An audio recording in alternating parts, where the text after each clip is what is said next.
Bueno, buenas tardes, chiques de quinto sexta.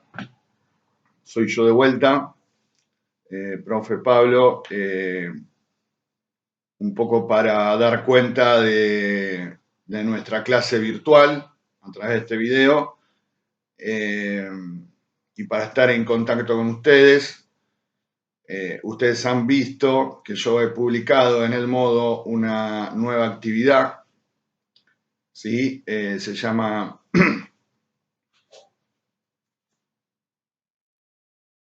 El caso de los exploradores de cavernas.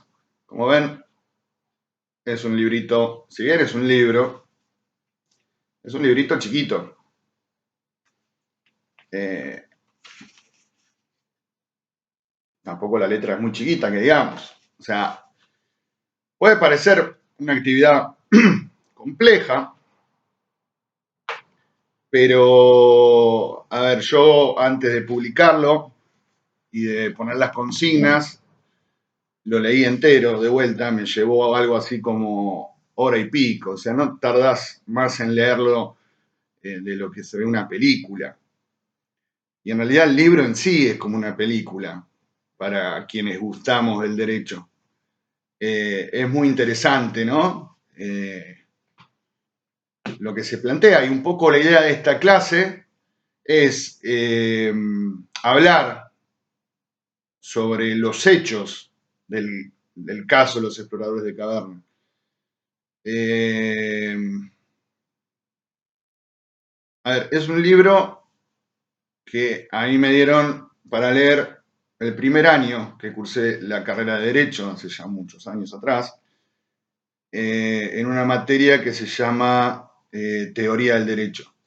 Es una materia bastante filosófica, ¿sí? Y este caso lo que nos ofrece a nosotros son diferentes ideas filosófico-legales que nos van a ayudar a entender, a dar cuenta de cómo el derecho incide en nuestras vidas cotidianas de diversas maneras según cómo éste sea interpretado, según cómo la norma jurídica sea interpretada. ¿Sí? Yo en esta clase, que voy a tratar de no hacerla muy larga, lo que voy a explicar son los hechos del caso, que ustedes van a ver que están explicados por el presidente. Ahora, no me quiero adelantar, pero vamos paso a paso, ¿sí? Los hechos del caso. ¿Por qué? Porque siempre que hablamos de derecho, nosotros tenemos que pensar primero en los hechos. Yo no puedo aplicar una norma jurídica si no sé qué fue lo que pasó. ¿Se entiende? Ayer, por ejemplo, un estudiante, por el mensajero de Edmodo, me hizo una consulta que no tenía que ver con la clase, una consulta de su vida cotidiana respecto a una situación legal, para ver si le podía ayudar o aconsejar o darle mi opinión.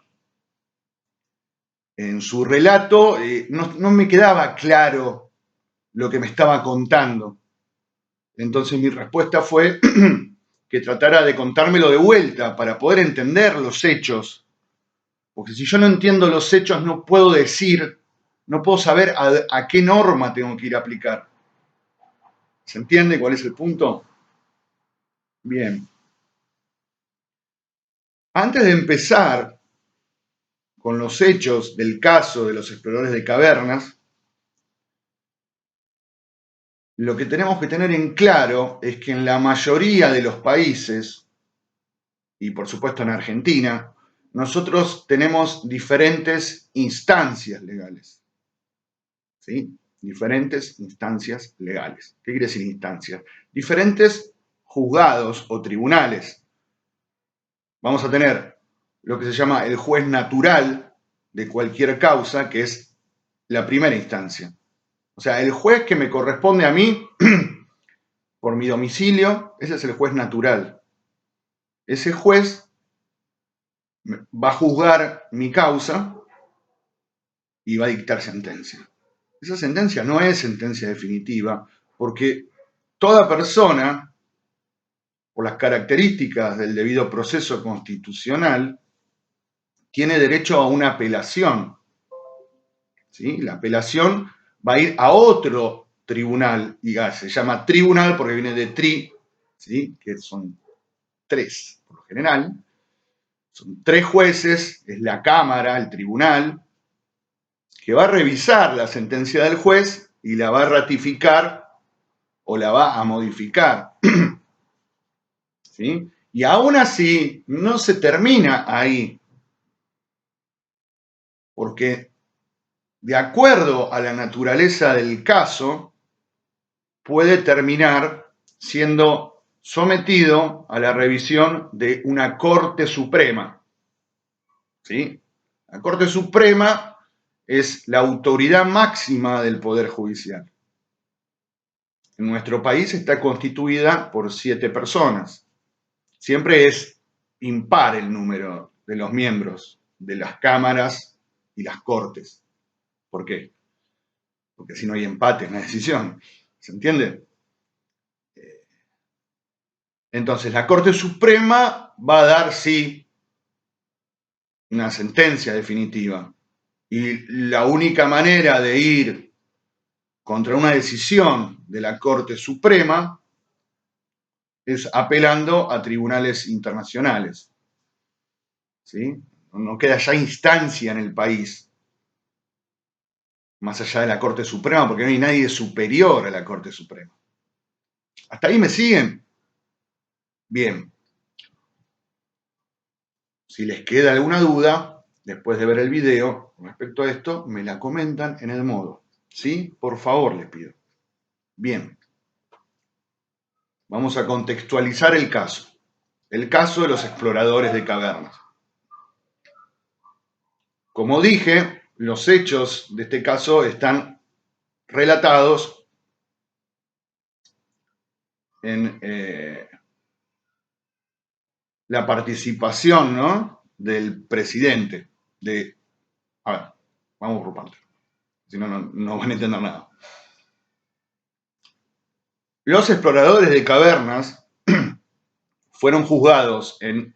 Es un caso imaginario, ¿sí? No pasó esto, es algo imaginario, de hecho está ubicado en el año 4300, en un país imaginario, ¿sí? Es algo que no pasó, es la creación de este autor que se llama Lon Fuller, ¿sí?, que nos viene a presentar este caso imaginario para que pensemos el derecho. Entonces, estos exploradores de cavernas fueron juzgados en primera instancia por un juez que los condenó a muerte. En nuestro país, chiques, no existe la pena de muerte, así que nadie puede ser condenado a muerte en nuestro país. Pero bueno, este es un país imaginario, con otras reglas, con otras normas. ¿Sí? Acá, los exploradores de caverna hubieran sido condenados a cadena perpetua, por ejemplo. Bien. Entonces, el juez los condenó a muerte en este país imaginario. Se apeló esa sentencia, fueron a la Cámara.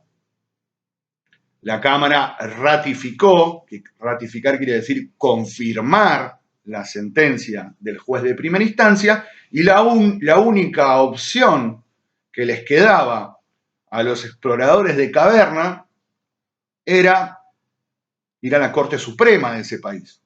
Entonces, lo que nosotros vamos a leer en esta actividad son las decisiones de cada uno de los miembros de la Corte Suprema respecto al caso de los exploradores de cavernas. Que en este país imaginario son 5 personas. Tenemos al presidente y tenemos a 4 ministros, lo llaman ahí, que son 4 jueces. ¿Sí? La opinión de todos vale por igual. ¿Sí?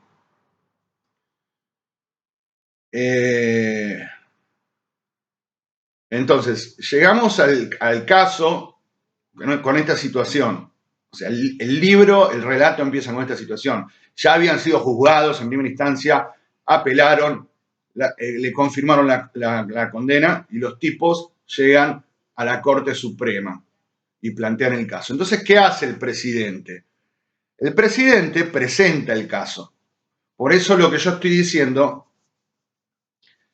es que la lectura de la decisión del presidente tiene que ser obligatoria para todos nosotros. Porque si no leemos lo del presidente, no sabemos qué fue lo que pasó. ¿Se entiende?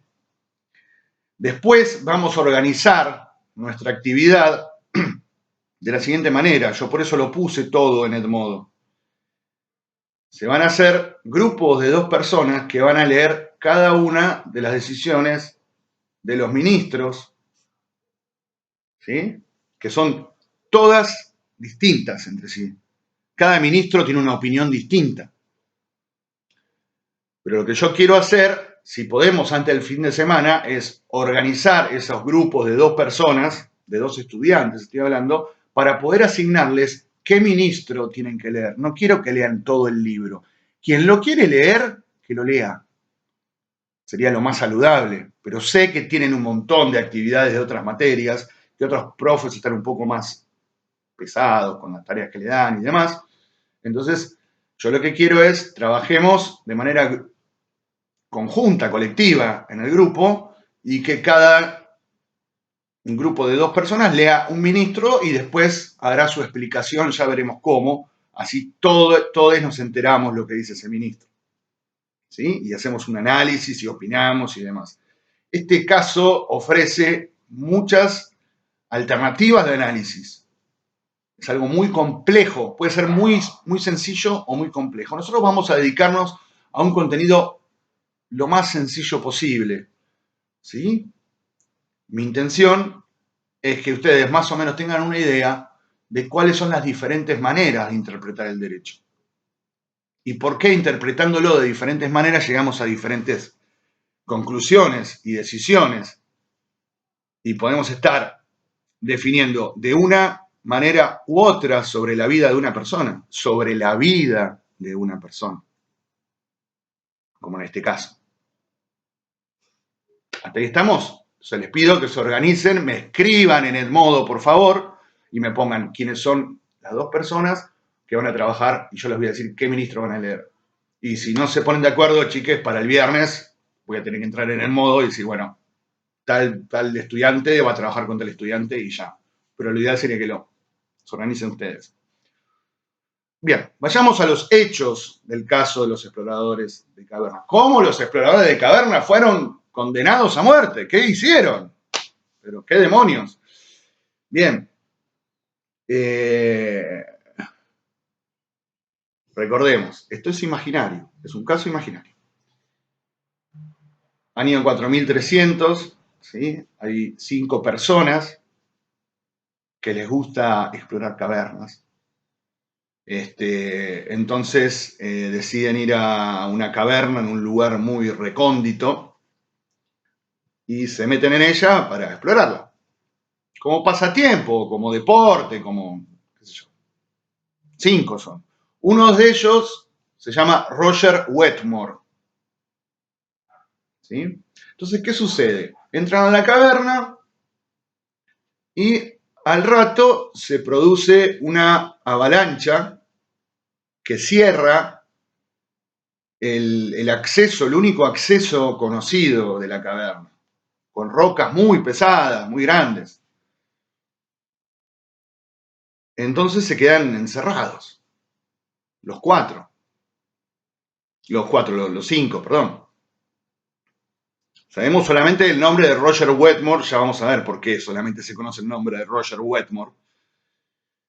Entonces, los familiares, cuando ven que no vuelven, alertan a las autoridades. Entonces las autoridades locales envían un equipo de trabajo ahí a la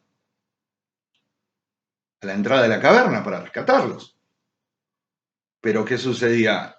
se dan cuenta de que la magnitud de la avalancha es demasiado grande y demasiado compleja que no se va a poder solucionar fácilmente.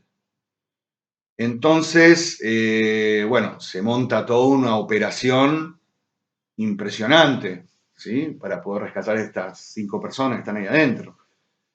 O sea, vienen los bomberos, la policía, diversos especialistas, incluso dice que la sociedad, el club donde pertenecían estas personas, eh, eh, digamos como que puso todos sus fondos para poder costear la operación, que era una operación muy costosa, decenas y decenas de personal trabajando en eso, máquinas y demás. Sucede que mientras están tratando de remover los escombros para poder rescatar a estas personas, se produce una segunda avalancha en la que mueren 10 obreros, ¿sí? Y se empeora la situación. Ya el caso toma ribetes trágicos, ¿sí? Para sacar 5 personas murieron 10. El caso toma renombre internacional, están todos los noticieros ahí viendo, a ver, el caso, algo parecido como lo que pasó en Chile hace un par de años atrás, con los mineros, ¿se acuerdan? Ustedes seguramente eran chiquilines. Bien. Entonces, en un momento de la situación, los mineros, los excavadores, ¿no? Los exploradores de cavernas, los que estaban adentro, se comunican con el exterior, porque habían llevado un equipo de comunicación inalámbrica. Entonces, se ponen en contacto, piden hablar con médicos. No, primero piden hablar con las personas que están a cargo de la operación, ¿no? Quien se comunica es este Roger Wetmore. Entonces, pregunta cuánto tiempo más va a durar la operación para rescatarlos. Ya habían pasado unos días y el jefe de operaciones le dice que posiblemente durarán 10 días más. Entonces lo que hace Roger Wetmore es, no, ahí como que se corta la comunicación. No se corta, perdón. Pide hablar con médicos, con un grupo de médicos. Entonces lo ponen con un grupo de médicos. Entonces le dice, miren, tenemos estos alimentos que trajimos con nosotros, nos quedan estos alimentos, queremos saber, racionándolos, cuántos días más vamos a poder subsistir sin morir de hambre. Entonces, los médicos le dicen que posiblemente no puedan pasar del 9º día. ¿Sí? Entonces tenemos una situación compleja en la cual no se los puede rescatar antes y como que pueden morir por hambre. Entonces la comunicación se corta durante 8 horas. Después retoma la comunicación el mismo Roger Wetmore y le pide hablar con los médicos de vuelta y le pregunta si existen posibilidades de sobrevivir si se comen a uno de ellos. Si lo matan y se comen a uno de ellos. Ninguno de los médicos quiso contestar esa pregunta. Entonces, Wetmore pide hablar con jueces, ¿no?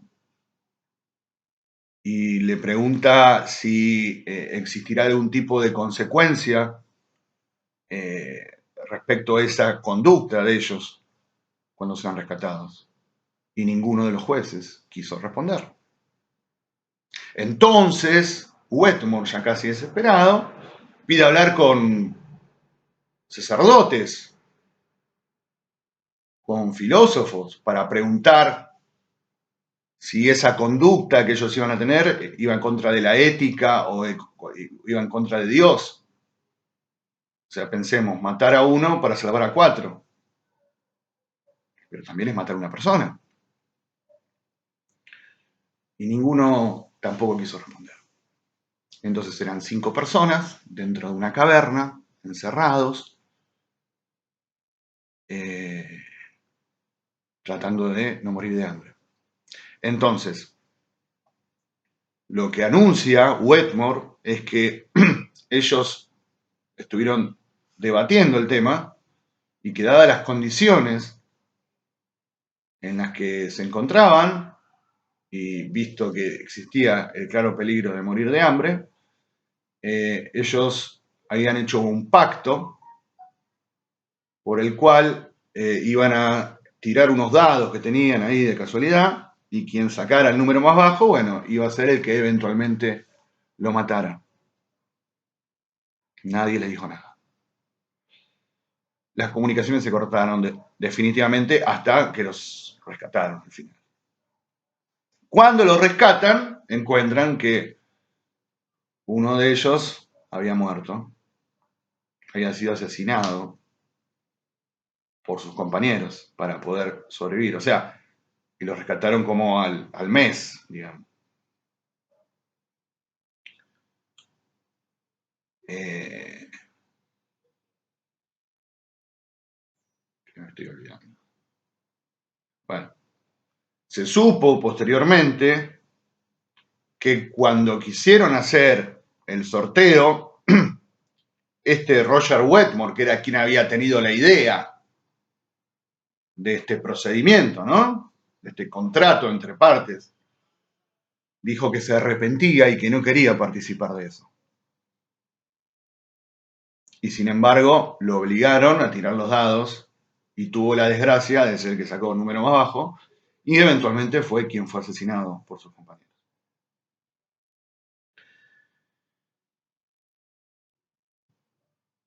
Bien.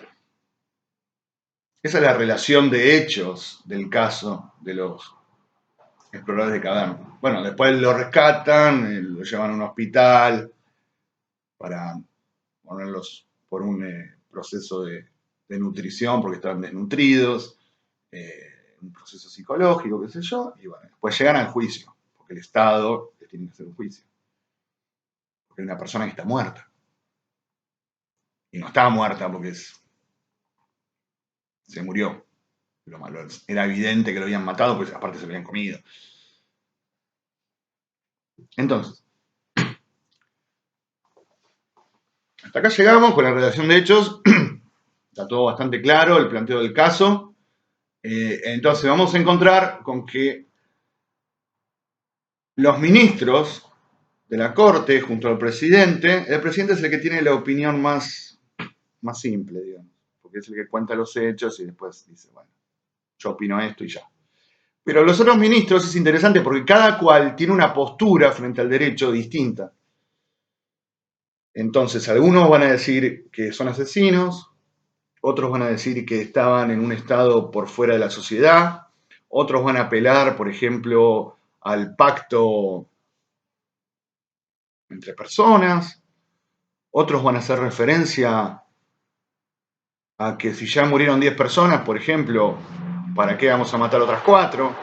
O sea, murieron 10 personas para rescatarlo y después lo matamos. A la utilidad, ¿no? Otros van a apelar a diferentes aspectos. Y va a haber una conclusión, que es la última parte, el veredicto, la sentencia, mejor dicho, en la Corte Suprema. Entonces, chiques, se me fue un poco el tiempo, chiques, organicémonos para antes del fin de semana poder tener los grupos y yo les voy a decir qué ministro va a estar leyendo cada uno. ¿sí? Son 4, yo tengo 8 estudiantes registrados en el modo, por lo tanto, 2 cada ministro. Lo del presidente lo tenemos que leer todos y la última parte también. ¿Se entendió? Bien, esa fue nuestra clase de hoy. Espero les haya gustado. Espero que empiecen a interactuar más en el modo. ¿Sí? Esta es una actividad en la cual tenemos que hacer intercambios. ¿Sí? No les voy a estar pidiendo demasiado, que escriban demasiado ni nada. Lo que sí quiero que lean, hay tiempo para leer. ¿Sí? No es, parece que es un libro largo, pero no es tan largo. ¿Eh? Lo de los ministros lo van a leer en 20 minutos, si lo dividimos. Entonces la idea es dividirlo y después que cada grupo en el modo nos cuente lo que dice ese ministro y también que opine si está de acuerdo o no está de acuerdo con esa opinión. Yo, por supuesto,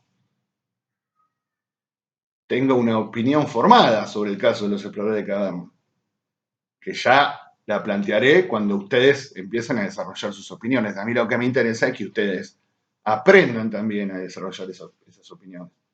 ¿Sí? Este es un texto de nivel universitario. ¿Sí? Ya estamos grandes. ¿Sí? Pongámonos las pilas y vamos a por ello. Yo sé que ustedes tienen la capacidad y tienen todo el potencial para lograrlo. Entonces, no apelar a ese potencial sería un error de mi parte. ¿Sí?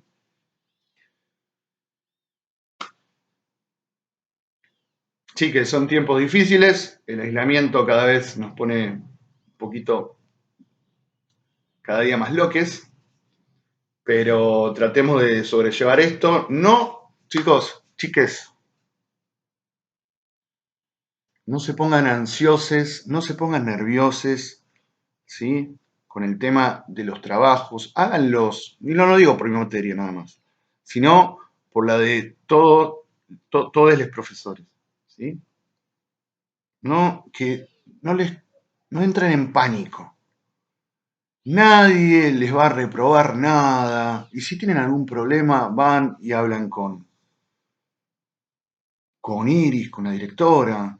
O me lo plantean a mí directamente y yo lo hago ver con Iris, con Fernanda, con Groba. Lo importante es que ustedes estén bien de la cabeza, ¿sí? Que trabajen tranquiles. Yo, si se atrasan conmigo, no van a tener problemas, pero sí quiero que trabajemos, que no nos echemos a chanta, ¿sí? Si alguien llega a tener algún problema, como el problema esto que tuvo una estudiante que me contactó, un problema personal, un problema con la materia, un problema con el contenido, un problema de lectura, un problema y no lo quiere hacer de manera pública, me contacta, me manda un mensaje y yo trataré de resolverlo, ¿sí? De la mejor manera posible. Bueno, cuento con ustedes, espero sus mensajes en el modo y seguimos en contacto brevemente, ¿sí? Cuídense y cualquier cosita, acá está su profe. ¿Vamos? Avanti.